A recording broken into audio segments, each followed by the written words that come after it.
welcome to my channel.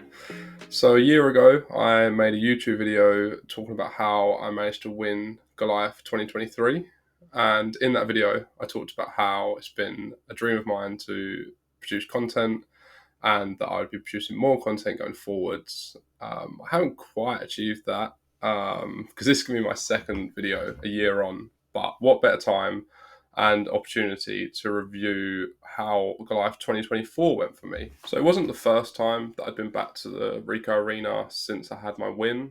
I'd gone to a few other festivals in the past year there, and it did feel really special being back there, but it felt even more surreal being back for the Goliath. Seeing as you come down the escalator, previous winners, Alex Todd, is pretty surreal. Going and looking at the trophy, seeing my name engraved on it, going down the corridor, seeing the list of previous winners with my picture, and inside the program, and all of this is crazy because obviously a year previous I was pretty much an unknown to most people on the UK scene.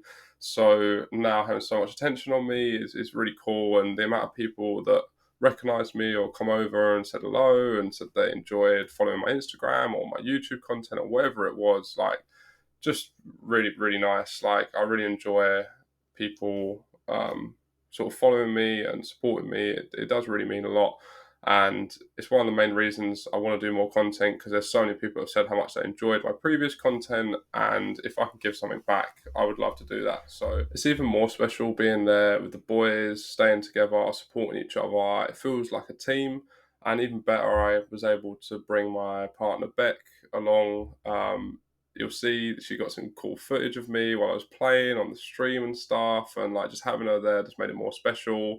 And I got to do some cool things. Like the day I played day one of the Goliath, they asked me to ring the gong, which is something you never do usually, but they ring a gong to start the day, so I got to do that. But it turns out they let pretty much anyone do it, not just previous champions, because the following day Beck did it, which, yeah. So before I talk about the Goliath event itself, I'm going to talk you through sort of the week leading up to that, as I prioritised all of the other tournaments they had available before playing the Goliath. So I'm going to talk you through sort of how they went and where I was at when I came to play the Goliath. So the first event that I played that week was the GUKPT Main, which is a fantastic structure. Had a good day one, bagged around 4 start stacks, which is pretty solid, probably just above average. And day two went really well. Got from 80 to 200 pretty early in the day. Had a very fortunate spot where I had aces and 2 people all in with queens and ace king. The ace king flopped a flush draw, but luckily it bricked out, so I won a big pot there and had a big stack approaching the bubble. Unfortunately, I got a little bit out of line on the bubble, trying to make people make some folds that they didn't end up making, and cost myself quite a few chips around the bubble, meaning that when I got into the money, I wasn't at one of the bigger stacks, below average if anything. And pretty soon after getting in the money, I flopped a flush draw and an overcard out of the big blind and ran my equity, but unfortunately bricked, which meant that I min cashed the GUKPT Main, but was pretty happy. Solid start, 1 bullet, nice cash, good momentum to take on to the next one. Could have been better, but it could have also been worse. So yeah, definitely happy with that. So the next tournament after the GUKPT Main was the High Roller. Got in there from the start. It was a 100k start stack and ran pretty hot to start with and was playing well. Got out to 450. So a really good start. Unfortunately, towards the end of the day, I lost a few big pots and ended up bagging just under 200k, so nearly 2 start stacks, but that was okay.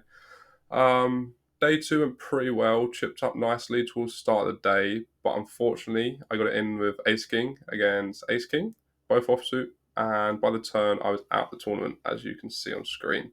So that was very unfortunate. Busted out a little way before the money, not too close, but 15 players away or so, but another good showing, built a good stack, and yeah, very unfortunate bust out there.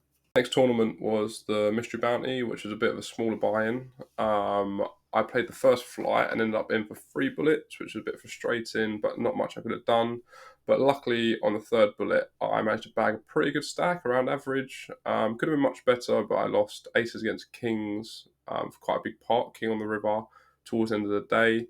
But then went through to day two and run it up big time. I think I went from 250 to over 1 million pretty early in the day. Collected one bounty along the way. Unfortunately, we pulled that, and it was the minimum, which is the story of my mystery bounty career so far. But yeah, that's all just luck. What can you do? But I had a really good stack, like double average at this point of around like 60 or so left. Um, Unfortunately, I lost 2 million chip pots in the space of 3 hands. Um, the first one I had top pair against a pair and a flush draw and got rivered, so that was unfortunate. And then 2 hands later, I had around 21 bigs. I had king jack off from the button. I went for a limp, being covered by both players behind. And the reg in the big blind decided to go all in. I guess thinking that I was limp folding a bunch and perceiving this as weak. I read into that and decided to call off my tournament life with king jack off. And they had queen six off, which was nice to see. But unfortunately, as you'll see in the clip, no good for me. So busted that tournament for a small loss after 3 bullets and the 1 min bounty, but again ran up a really, really big stack. So really good showing there and happy with how I played. So the final tournament I played before the Goliath was something a bit different. They had a 4 card Omaha tournament. Not something I usually play too much of, especially not tournaments anyway. But decided to play that for something different, and again managed to run up a really good stack. I think it was a 15k start stack, and I peaked at like over 400k. So ran hot there, played pretty well. Actually made the final table out of over 300 runners, which I was really happy with because I think it's actually my first live PLO cash. So to make a final table was, yeah, really exciting. Unfortunately, I was very short stats and busted in 7th. But yeah, I was really happy with how that went. And again, like another good showing, 4 tournaments in a row, I built up good stacks. So yeah, confidence was actually really high leading up to this point. So, having prioritised the other events at the festival, I now find myself on the Thursday, the penultimate day to find the Goliath, finally firing my first bullet. But that's actually the same as I did last year. I left it quite late in the week. So on the Thursday, I actually fired 3 bullets and did not find a bag, which was a little frustrating. And it meant that I had to find a bag on the Friday. That was my last shot. So I went and played from level 1 on the Friday, the final day. There was 2 flights. There was a turbo in the evening if needed. That first bullet did not go well. I think I bluffed off like half my stack, and then someone made 2 pair against my aces when I was pretty short. So bullet 1 out the window. So I rebought, and it was lucky bullet 5 on the Friday, which was the winning formula last year. I bagged my 5th bullet on the Friday and went on to win it. So I was feeling pretty confident about this bullet. Maybe naively, because it doesn't really mean a lot, but in my head I was like, this is the one. And it was the one. I went on a heater. I went from 25k to like 250k on dinner break when average was like 80. So I had like 3x average. A lot of people sort of gunning for me, calling down very light. Like, I think with me being the previous champion, when I make hands, I'm just going to get paid a lot because people are not looking to fold to me and they're all trying to win a pot against me and that. So running well on that day really worked to my favour, and I was able to like build a really big stack. So the point that I'm now going to be showing you is after dinner break, where I'm on the feature table on day 1 with around 3x average. Like I say, I'm going to take you through a few of the bigger pots that I played and give you a bit of analysis on how that went. So the first real decision that we have on stream is this hand, and the main decision is on the river, but we'll talk through the hand. Obviously pre-flop I'm opening 10-8 off in the cut-off. It's a little wide, but this is the Goliath, and I'm just trying to VPip as much as possible and just see flop to people. I fancy myself post-flop against most.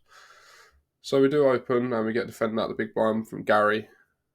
Flop comes Jack 10-7, 2 clubs, 1 spade. I think this is a nice hand to check back here. We don't really want to get raised, and we've got middle pair and a straight draw, so go for the check back. Do you see a 4 of spades turn, bring in lots more draws. Spades now there, another straight draw there, and we do see the big blind lead out here. He leads for 3 big blinds.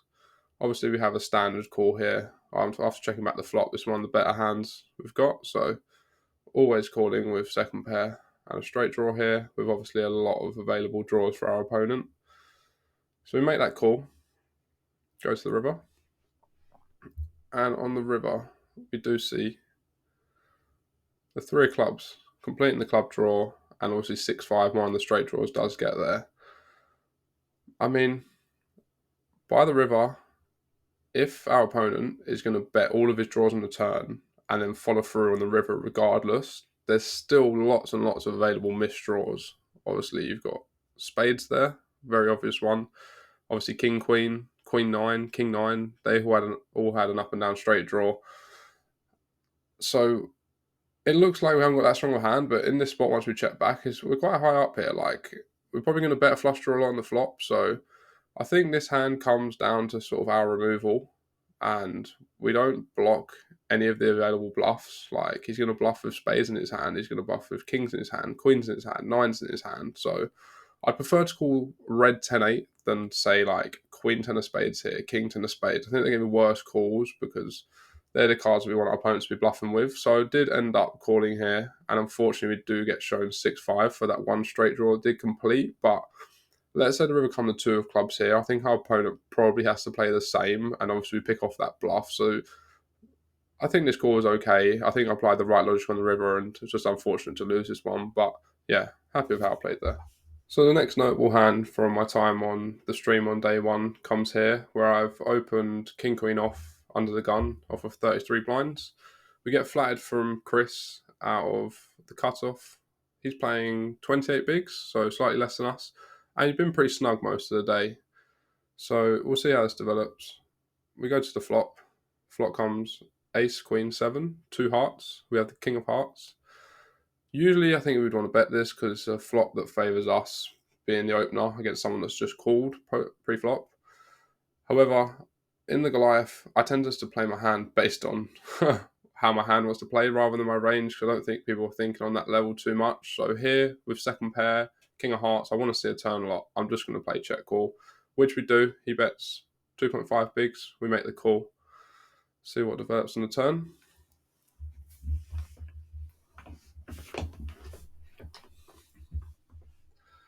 Turn comes to queen of spades. Very fortunate for us. So we've turned trips.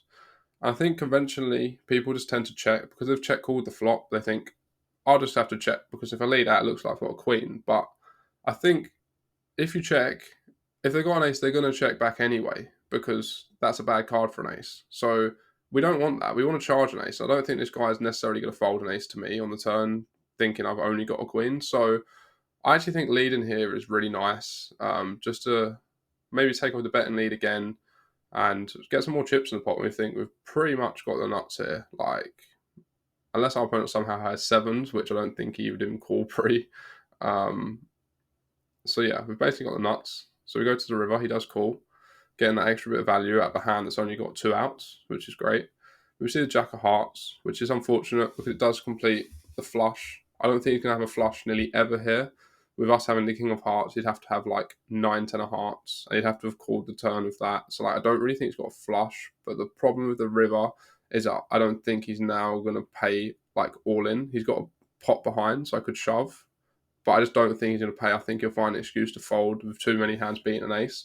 So basically in this spot, I just thought to myself, what size is an ace with no kicker, because that's what he's likely to have, going to pay?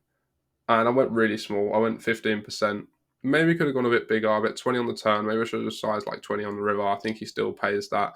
But I was just trying to make sure I'll get called. And if he did somehow find a shove on the river, I'm just going to fold. I don't think this player's ever bluffing, like turning anything into a bluff here. So he's always going to have king, queen beat if he shoves. So we just went for the small size, and we do get paid off there by the ace-10, which was nice. So this is the next hand we play. We've opened under the gun, now playing 42 bigs. We've had to defend out the big blind off of 30 bigs. We've got queen, jack of diamonds. Go to the flop here.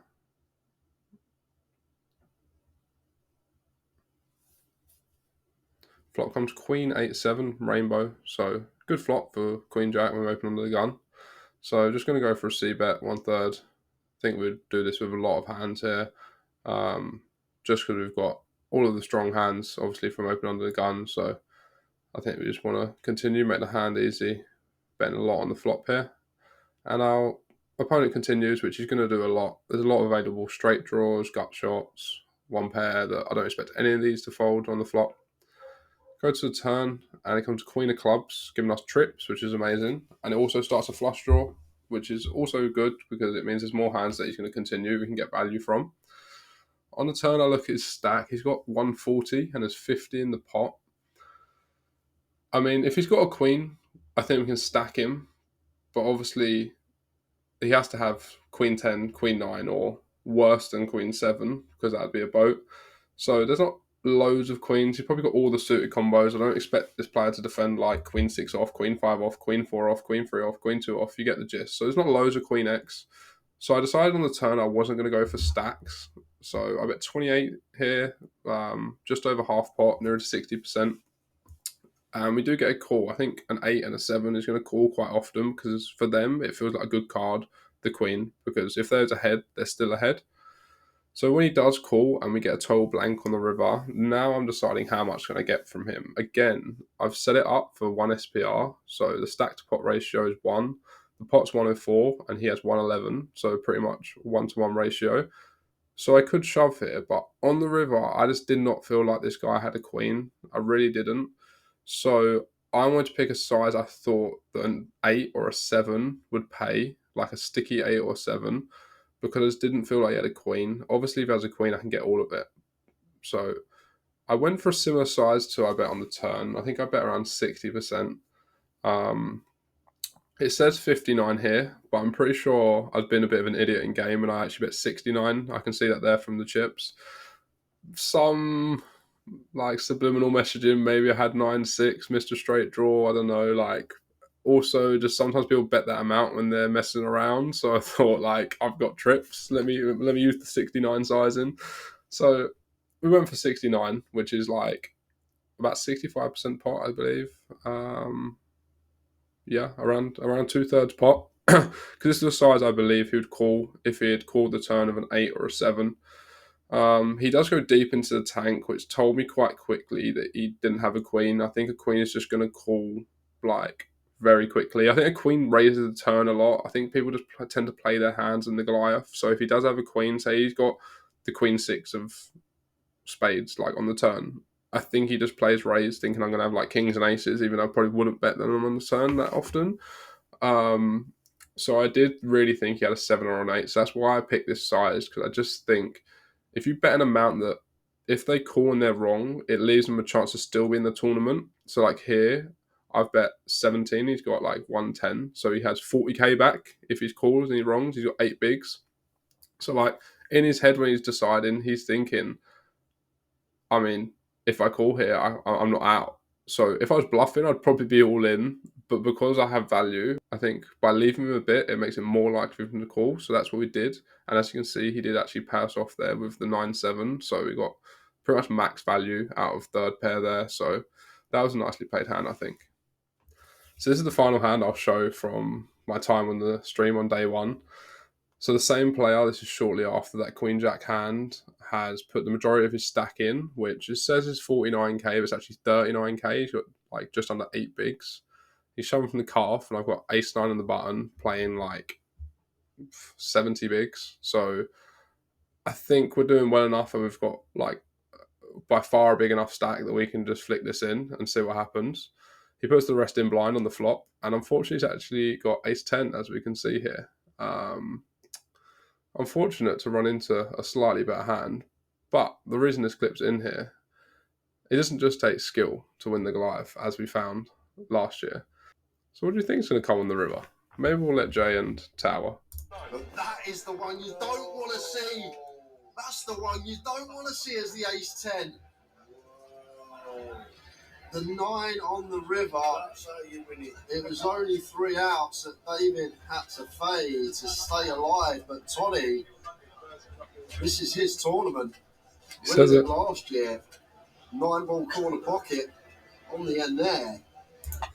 I'll just put that one in there just for a bit of banter. Like, obviously, we can all talk about, I played this hand in this spot and that, but a lot of the stuff you don't see is good fortune. And, like, I just wanted to leave that one in there just to show, like, yeah, there's spots that aren't in here where I just got lucky or it was just a flip or whatever, but those ones, like, there's not a lot of analysis there, so that's why they're not shown here, but there's plenty of moments where that happened throughout the tournament, so just put that one in there for a bit of laugh.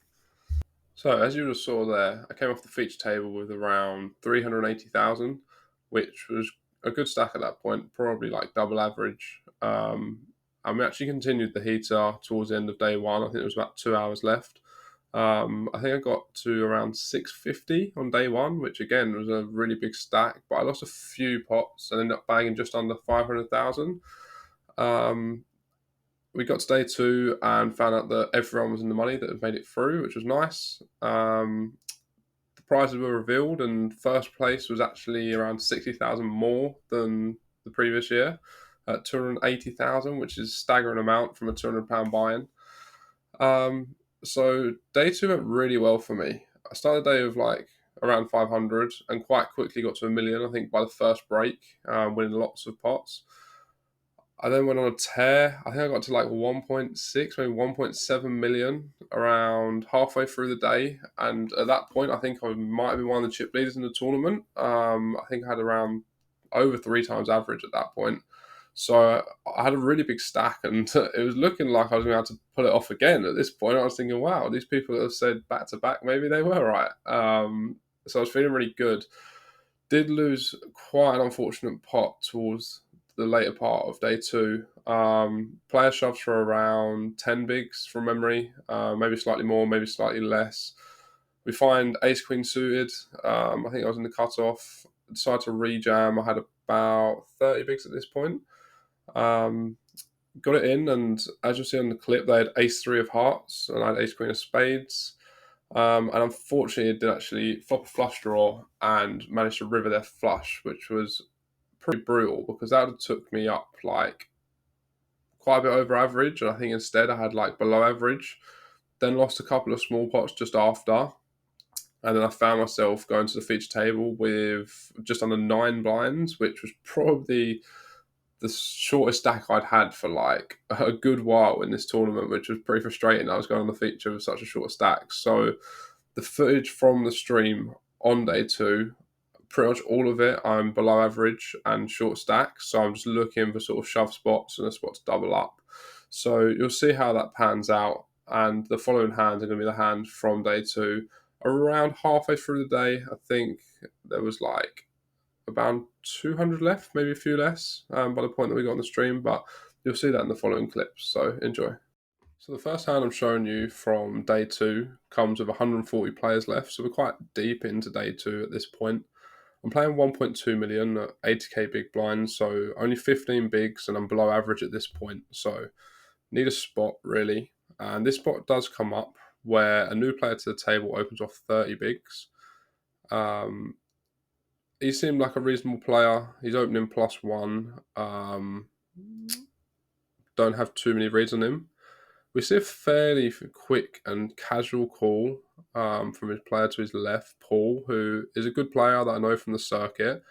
And just the way that he did it in terms of like casually calling, like come away from the table and that, I just felt like he wasn't at the top of his range. He wasn't trapping. I just think he'd be more invested in the hand if he looked at like ace or kings there. So I'm not really worried about him, but I look at king queen suited in the car for 15 bigs, and this is a spot where I could jam because I do think I get a lot of folds, and when called I'm going to have fairly good XC. Maybe the reason I put this in here is because I regret not shoving this spot. The reason I didn't shove is just because I felt like I didn't want to be all in at risk, because I felt like a lot of my edge comes from playing flops and getting to the flop. So I decided to flat, thinking I can just see the flop in position and allow the hands that I dominate, that I think Paul's going to have a lot of, like Queen Jack suited, like King Jack suited, them type hands, like let them in there. So I went for flat. And then it gets interesting because the big blind finds a jam for 11 bigs. And at this point, I'm thinking, well, if they fold, I'm going to have to call. There's so much in there. Like, I've flatted a pretty strong hand. Like, it's going to be a flip a lot.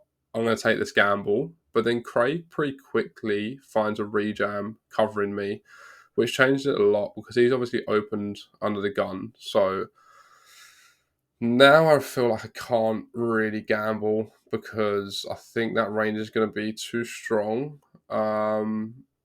Maybe I overestimated how strong it would be because obviously the big blind's jammed for 11 and there's 2 callers behind, so there's a lot of dead money in the pot. So the big blind could be a little bit wider, so then the +1 player could be a little bit wider. But I just don't feel like I do well. I don't feel like Craig is going to be rejamming hands that I dominate, like King Jack, Queen Jack. I think he lets them go. So I think we're going to be flipping a lot, and then he's going to have Ace Queen, Ace King, which we're not doing well against. And we've still got to beat the big blind. So I don't think I can ever call off here in this spot. But the reason I put it in is it was interesting because I could have definitely jammed myself originally.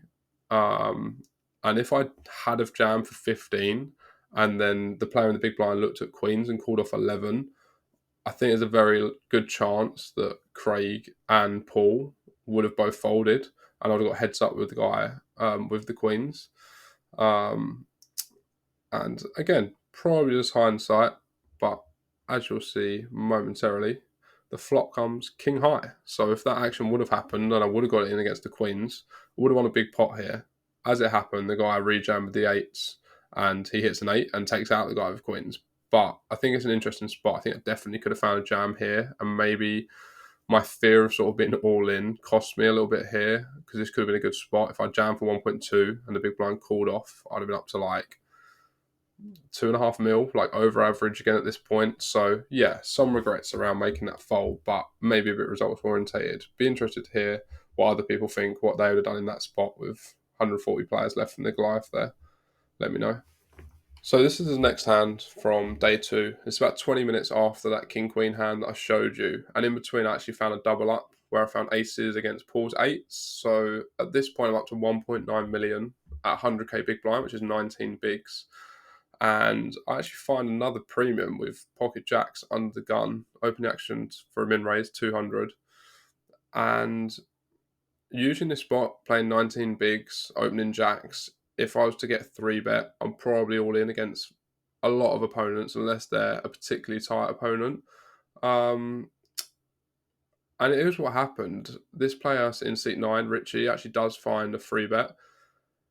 And I just read so much strength into this. I just felt like in that spot, he wouldn't really 3-bet like 10s, 9s, 8s.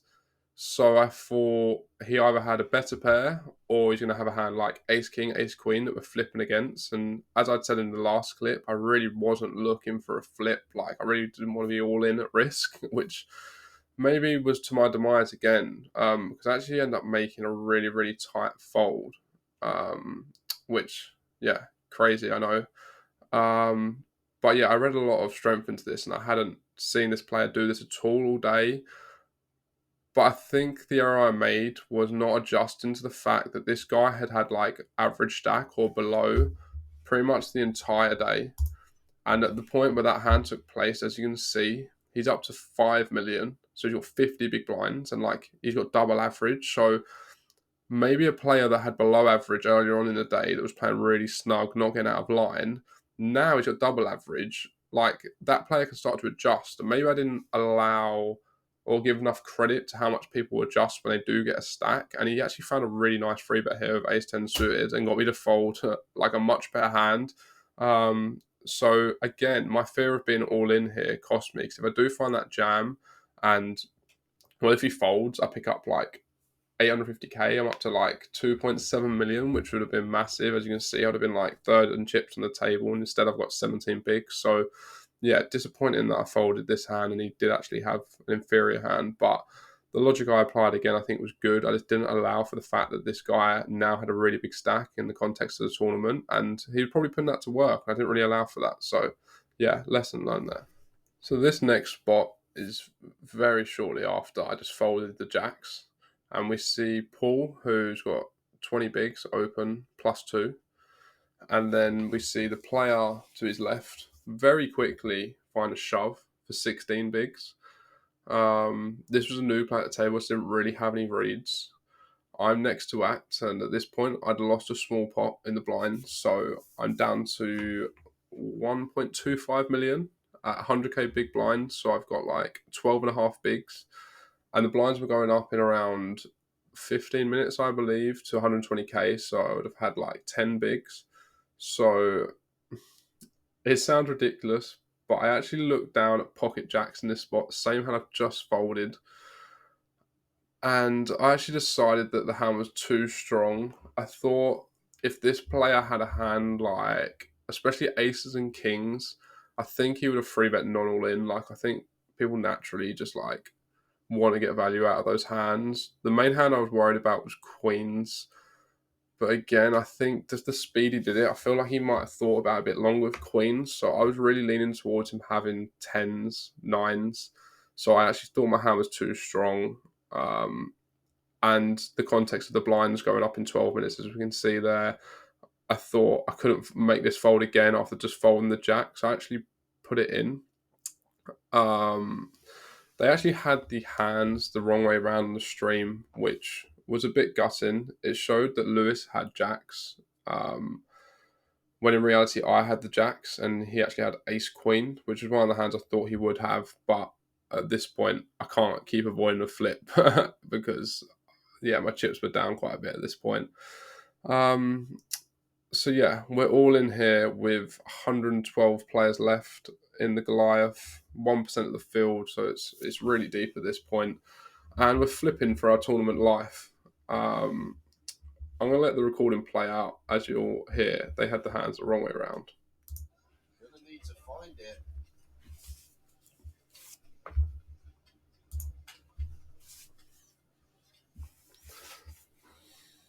And the hand he just folded could have been a one.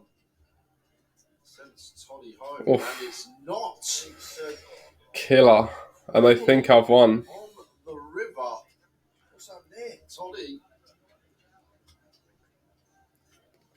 Toddy with the jacks? What? Toddy had jacks? And he's... What's going on, Tal? I'm so confused. What on earth is that with that? Doesn't take a lot to make Jay confused, to be fair. I know him quite well. But yeah, they was right to be confused there. There was an error of the card readers, and it said that Lewis had the jacks, where in reality I had the jacks. So where everyone watching the stream live, all my family, friends, people supporting me, thought that I'd ridden the queens double up and survive. That was actually the queen that busted me. So pretty brutal way to go, but had to take the positives out of it overall. Another really deep run, 1% of the field. If I win that flip there, I'm back up to average stack with like 100 players left, and I really, really fancy my chances to go really deep again, unless, obviously, I can't always control the cards and I could get cooled or lose a big flip, but avoiding that, I think, yeah, I could have gone really deep again, so that was really gutting to bust. More gutting than other tournaments in much bigger spots. Just obviously, I guess that sentimental value where I was the previous champ, and a lot of people were saying to me, "Oh, could you go back to back and that?" And like, I never ruled it out. Like, people were like, "You're crazy. There's 12,000 runners. Like, how could you go back to back?" But like, why the hell not? I know I'm good enough. I've done it once, and like, obviously, you require a lot of run good. But of all tournaments you're going to play, the Goliath is the one where, I mean, like, there's so much skill involved. There's so much exploit involved, and I think that's what I'm trying to sort of give you guys on this video. So this is me just breaking down my thought processes in the biggest spots I had across the end of day one and day two on the stream. So I hope it provides you some insight and you've enjoyed it. And if you did, then please be sure to give me a like and subscribe and share it and tell a friend, because yeah, I really would like to make more content, and if people are enjoying that, that's really a bonus. So if I can see that in terms of the numbers, then like that's really going to make me happy. So I'll continue to try and push out content and yeah, just see where it goes. But yeah, I appreciate everyone that stays to this point and watched the video. It really does mean a lot. And yeah, hope you enjoyed it. Let me know in the comments if you have, or any other feedback. And yeah, hope to see you on the next video.